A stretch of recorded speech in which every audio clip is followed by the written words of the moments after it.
Dear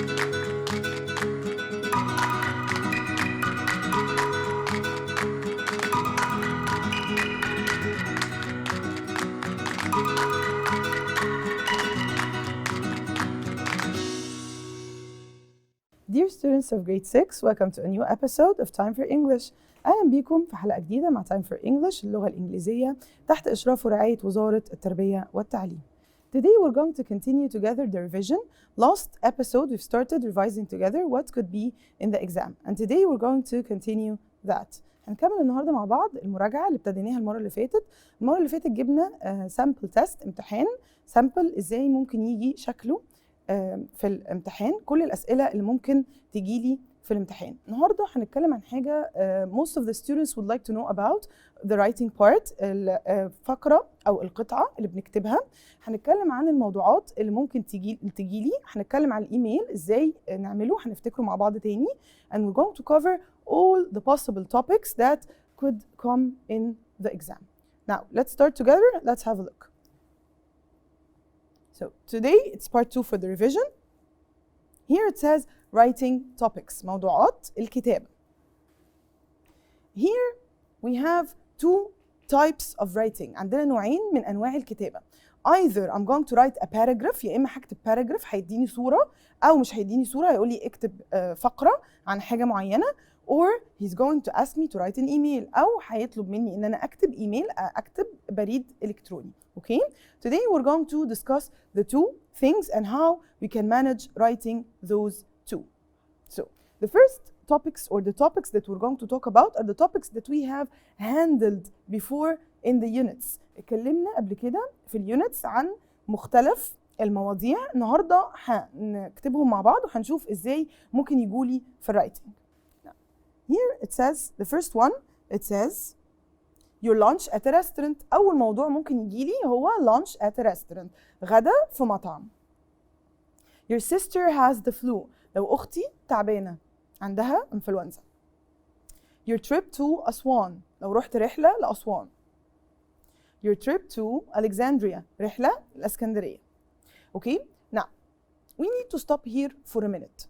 Before we write anything, there are some steps that we need to follow. قبل ما نكتب أي حاجة في some steps كده، خطوات لازم نتبعها. First step, we have to punctuate what we are writing. Remember together we said punctuation. What does that mean? When I say punctuate, we're going to put the capital letter, full stop, commas, all these things. لازم ناخد بالنا من الكابيتال letter ومن الكاما ومن الفول ستوب. Okay? Now the second thing is that we have to write in a form of a paragraph. لازم نكتبه في شكل قطعة. We cannot write the sentences under each other. ما ينفعش أكتب sentences تحت بعض. لازم أكتبهم in a form of a paragraph. Okay? And then the third thing is to read. أقرأ بعد ما أكتب الكلام ده، أقرأه وأشوف إيه الغلط اللي أنا عملته. So these are the possible topics that I could have if I want to write something. Okay, now let's have a look at the first topic. So the first topic here says what? Write a paragraph of 7 sentences about your lunch at a restaurant. So here he wants me to write a paragraph about a lunch at a restaurant. I have told you before to make it much easier، عشان نسهل علينا قطعة الكتابة هعمل ايه؟ دايما احطها in a form of a story. Put it in a form of a story. يعني ايه؟ احطها كأنها قصة. انا رحت فين؟ رحت مع مين؟ رحت امتى؟ رحنا ازاي؟ وعملنا ايه هناك؟ If you put it in a form of a story, it's going to be much easier for you. طب هجيب الكلمات دي كلها منين؟ I'm going to bring the words from the units that we have covered. هنجيب الكلام ده من اليونتس اللي خدناها قبل كده. So here the first topic it says lunch at a restaurant. What can I say? Let's have a look. Yesterday I went to a restaurant. So I start with the time. ببتدي بالوقت. Yesterday I went to a restaurant. I went there with my brother. رحت هناك مع أخويا. يبقى رحت مع مين؟ This is who I went with. We went by car. So how did you go there? You went by car. رحنا بالعربية. We ordered roast beef and salad. طلبنا roast beef وسلطة. We drank lemonade. شربنا ليمون. The food was delicious. We had fun. So if we have a look at that paragraph again. تعالوا نبص مع بعض على الباراجراف ده تاني. احنا عايزين نتكلم على lunch at a restaurant. عملنا ايه؟ First we started with the time. When did you do that? So yesterday I went to a restaurant. The second thing, I went there with my brother. Who did you go with? رحنا مع مين؟ The third thing, how did you go? رحت ازاي؟ We went by car. Fourth thing, we ordered roast beef and salad. طيب أخدنا إيه هناك؟ أكلنا إيه؟ Okay. The fifth thing, we drank lemonade. شربنا ليمون. And then the last thing you can say we had fun or we enjoyed our time. اتبسطنا هناك أو we had fun. Okay. Now let's move to another topic. Write a paragraph of 7 sentences about your sister who has the flu. هنكتب هنا paragraph of 7 sentences 7 جمل عن my sister أختي اللي عندها influenza. Again, how can I do that? هعمل ده ازاي؟ I'm going to look back at the units that we have taken before. في unit كان في comprehension كنا بنتكلم فيه عن the sister of Sami. Okay? So we're going to bring the vocab from this unit. Let's have a look. My sister is in the hospital. She is sick. She has the flu. It isn't serious. She's getting better today. She takes medicine every day. I hope she gets well soon. So if I am asked to write a paragraph about my sick sister who has the flu, this is how I can write it. Does this mean that you have to do it exactly like me? Of course not. مش معنى كده ان احنا لازم نلتزم بالظبط بالكلام اللي انا كاتباه. ممكن نحط كلام تاني لو احنا حابين. This is just an example to make it easier for you. بس هو example يسهل عليكم ازاي تكتبوا الكلام ده. Let's have a look at each sentence. My sister is in the hospital. أختي في المستشفى. Where is she? She is sick. مالها? What's wrong with her? She is sick. عيانة. عيانة عندها إيه? She has the flu. It isn't serious. What does that mean when you say it isn't serious? It means that she is going to be fine. الموضوع مش خطير. Okay? She is getting better today. هي النهاردة بتتحسن. She takes medicine every day. We have taken the word medicine before. What does it mean? Medicine means دواء. So if she is sick, she has to take medicine. So she takes medicine every day. هي بتاخد الدواء كل يوم. I hope she gets well soon. أتمنى إن هي تبقى أحسن قريب. Okay? So that's the second topic that we could have in the exam. Let's have a look at the third topic. Write a paragraph of 7 sentences about your trip to أسوان. رحلتي لأسوان.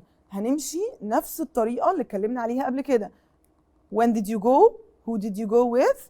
How did you go? Okay? And then what have you done? And at the end we say what? I had fun or I enjoyed. Okay? Let's have a look. Last month I went to a trip to Aswan or on a trip to Aswan. I went there with my family. My friends came too. We went there by train. We went on a cruise in the Nile. We ate at a nice restaurant. The weather was very good. We enjoyed our time there. Let's have a look at sentence by sentence. Last month I went on a trip to Aswan. الشهر اللي فات رحت رحلة لأسوان. أهو. What's the first thing? When did you go? تاني حاجة I went there with my family. Who did you go with? رحنا مع مين؟ I went there with my family. My friends came too. أصحابي كمان جم. We went there by train. How did you go? رحت ازاي؟ We went there by train. We went on a cruise in the Nile. Now, starting from here, we're going to say what you've done there. عملت ايه هناك؟ ايه اللي ممكن اعمله في أسوان؟ هاخد كروز في النيل على مركب. So we went on a cruise in the Nile. Cruise in the Nile means ان انا اخد مركب في النيل. Okay? We ate at a nice restaurant. اكلنا في مطعم حلو. The weather was very good. الجو كان جميل وكلمنا عن الweather قبل كده في unit 5. We enjoyed our time there. اتبسطنا قضينا وقت جميل هناك. Okay? Moving to a new topic. Write a paragraph of 7 sentences about your trip to Alexandria. نفس الكلام بس هنروح فين؟ دلوقتي هنروح اسكندرية. Okay? So Alexandria, let's have a look and let's think about it for a while. طب اسكندرية ممكن نعمل فيها ايه؟ We will go to the beach. ممكن برضو نروح restaurant. Okay? There are plenty of things that you can do there. Again, following the same exact rule. When did you go? Who did you go with? How did you go there? What have you done? Okay, let's have a look. Last week, I went on a trip to Alexandria. I went there with my mom and dad. We went there by car. We visited قايتباي Citadel. We went to the beach. We also visited Alexandria Library. The weather was nice. We had fun. Last week, I went on a trip to Aswan. To Alexandria. So, الأسبوع اللي فات رحت رحلة لألكسندريا اسكندرية.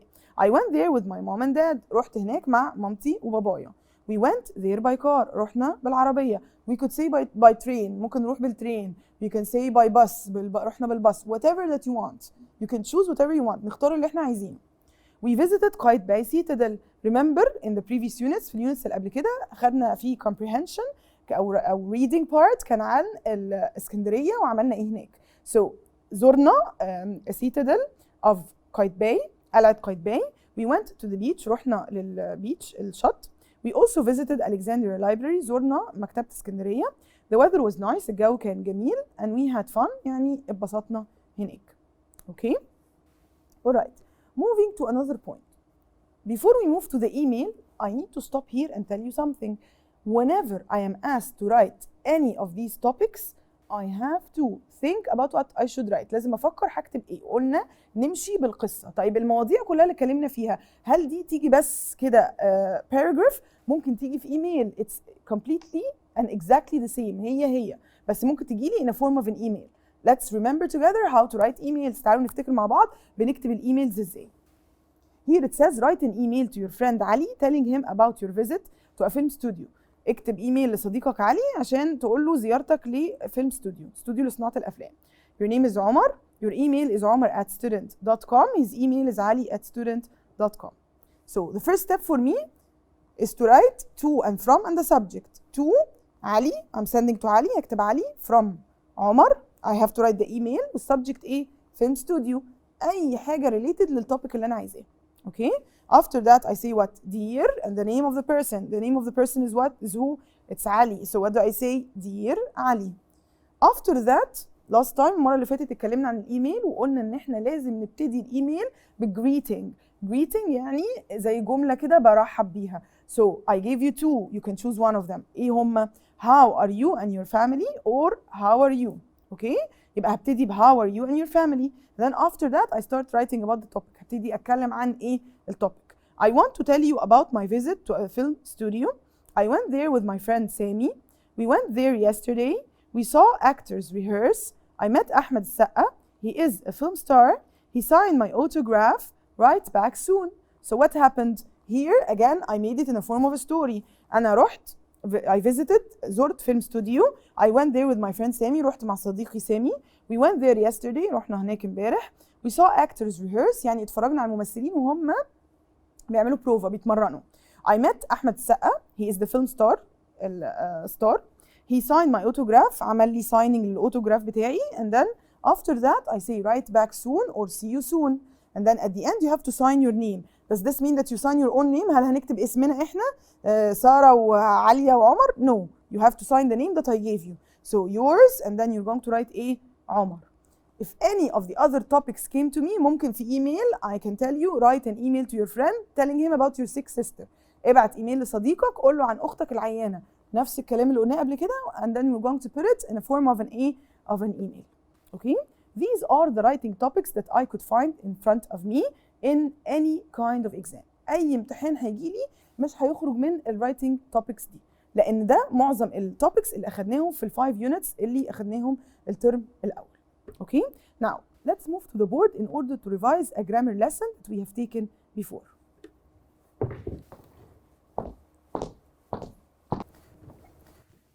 Today we're going to revise together the present simple. هنراجع مع بعض المضارع اللي خدناه قبل كده.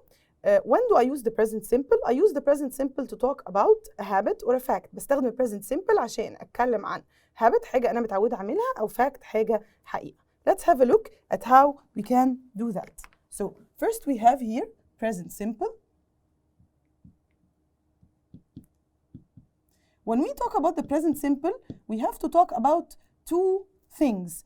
First we have singular pronouns اللي هم إيه singular pronouns؟ عندي he, she, it. وعندي حاجة اسمها plural pronouns. إيه هم plural pronouns؟ I, we, they, and you. طيب when I want to say something in the present simple using I, we, they, you, what do? I put verb only. ما بحطش أي حاجة بعد الverb. Verb only. Verb in the infinitive. Verb في المصدر. Okay? Like what? I say we play football every day. بنلعب football every day. Okay? طب what about he and she and it? I use he and she and it. In the present simple, I put s or I put es. Okay? If I have a verb like clean, what do? I just put s, it becomes cleans. Okay, when do I put es? I put es if I have sh, ch, x, o, ss. Okay, so let's have an example here. If I have go, it becomes what? Goes. So if I have fix, it becomes what? Fixes. Okay, if I have wash, becomes what?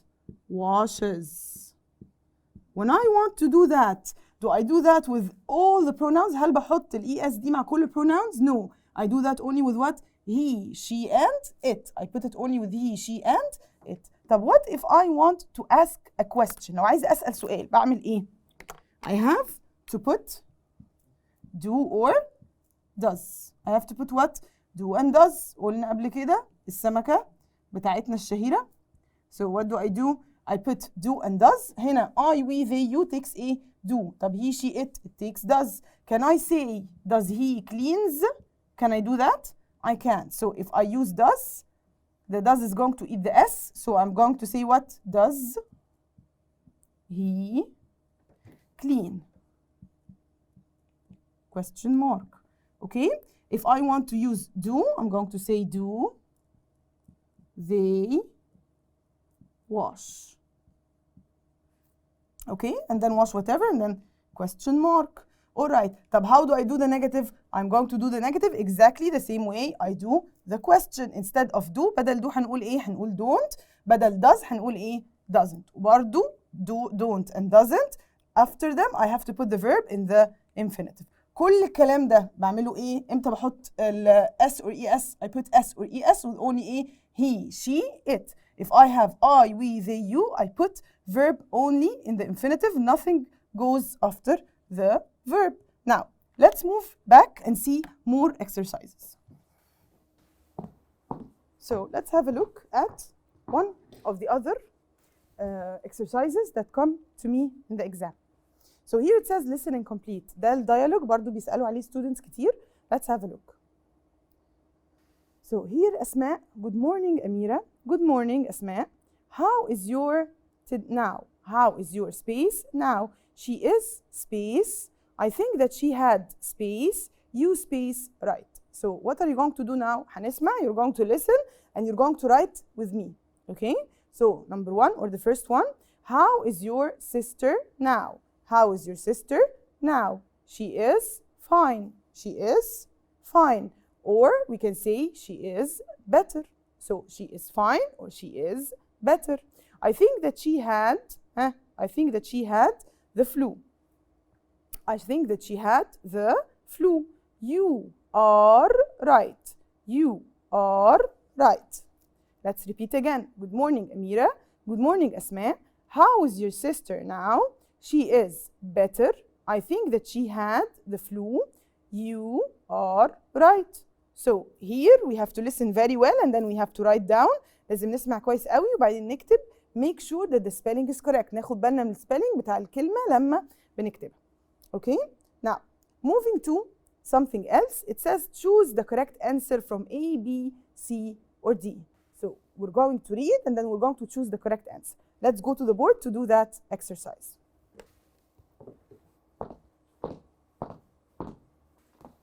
So let's see this next exercise. Here, this exercise says choose the correct answer from A, B, C, or D. هنختار الإجابة الصحيحة من A, B, C, or D. وهنا we have to read very well in order to be able to answer. لازم نقرأ كويس قوي عشان نقدر نجاوب إجابة صحيحة. Let's have a look. So, number one, do you go to the cafe? Okay, who, what, how, or how many? So what's the answer here? Huh? How do you go to the cafe? How do you go to the cafe? إزاي بنروح الكافيه? Okay? Alright. Number two, I take medicine space a day. باخد دواء كم مرة في اليوم؟ Two, twice, two, or two, double O. So what's the answer here? ها بقول إيه؟ I say I take medicine twice a day. باخد medicine مرتين في اليوم. I can't say two a day. or I can say 2 times a day. بقول ايه؟ بقول twice. Twice means مرتين. Alright, moving to number 3. Do you bread? Do you bread? ها bake, feed, go or play. So what's the answer here? بنعمل ايه للعيش؟ So do you bake bread? Very good. بنخبز العيش. Number 4, it is to rain. هتمطر. ها what do I say? It is go, it is gone, it is going, or it is to go. What do you think the answer is? Huh?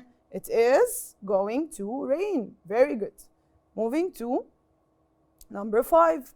Your brother, you very much. Huh? What are the choices? Loves, colors, starts, adds. Huh? What can we say here? What do I usually say? you. I say I love you. Very good. But here we have your brother. So if I have he, I have to put S. Very good. So your brother loves you very much. Very good. All right. Number 6. How often she read a newspaper? How often she read a newspaper? Remember, this is present simple. And when we use how often, we use the present simple. لسه مراجعين the present simple مع بعض. When I say she, هحط ايه؟ Has, have, do, or does. What am I going to say? How often?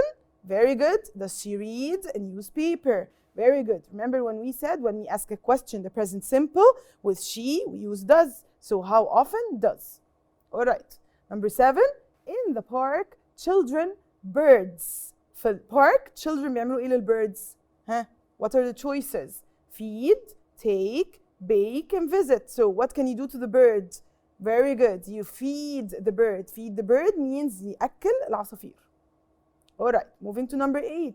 She a newspaper once a month. مرة في الشهر newspaper. Newspaper الجورنان الجريدة. What does she do? Is read, reading, or reads. Here when we have once a month, لما نقول once a month, which tense is it? This is present simple. ده present simple. يبقى هقول ايه? She She takes what? Verb plus something. Verb وبعديه حاجة ايه? Okay, so she reads a newspaper once a month. All right, let's go back to the word and see another exercise.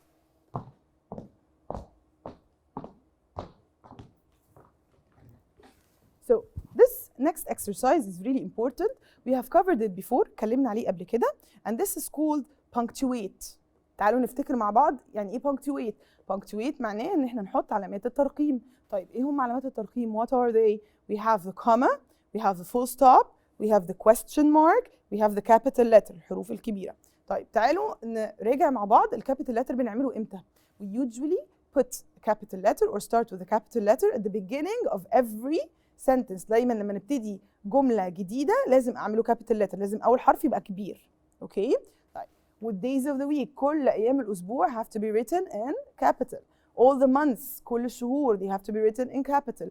cities and countries المدن والبلاد they have to be again written in capital. when I say capital do I mean the whole word كل كلمة? no, I mean only the first letter. بس أقول إيه؟ حرف. okay? alright, we also need to write people in capital. If I have any names أسماء الناس الأشخاص they have to be written in capital. When I say Sarah, when I say Nancy, when I say Ali, Omar, any name. Okay? Regardless where it is in the sentence. ناخد بالنا إنه الاسم مش مهم هو فين في الجملة.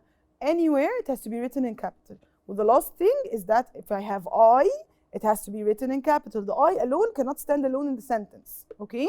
If it's alone, I لوحدها, it has to be written in capital no matter where it is.